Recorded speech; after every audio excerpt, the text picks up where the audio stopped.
Who pays the price when these repayments can never, ever be met?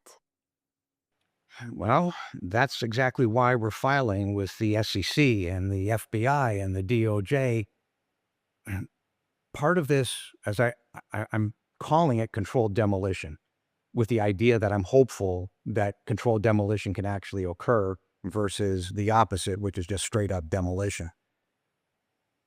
We're back to 2007. There's zero doubt about that. There's a movie out that was with Jeremy Irons called Margin Call.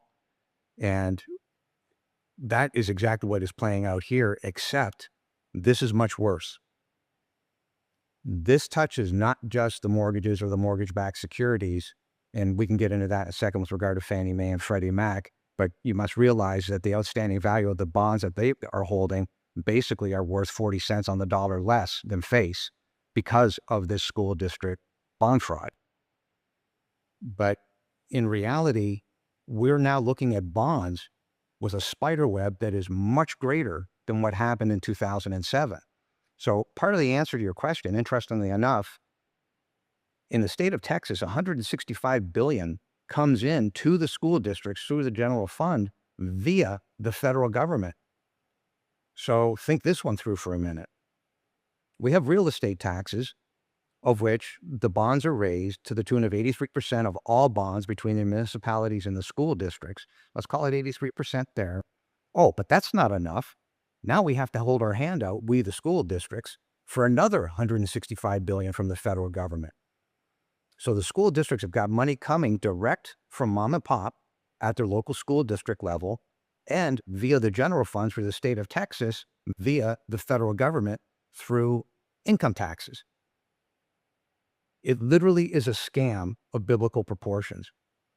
And this is going to end up in a crisis of confidence because Governor Abbott, and it's not a personal thing. I'm not anybody's enemy.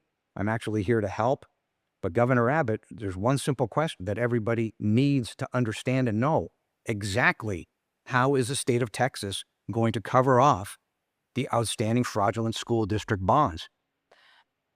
And He this is can't not answer the limited question. to Texas, Mitch. No. Like, which is this a nationwide, would you say? Or are there some states that escape?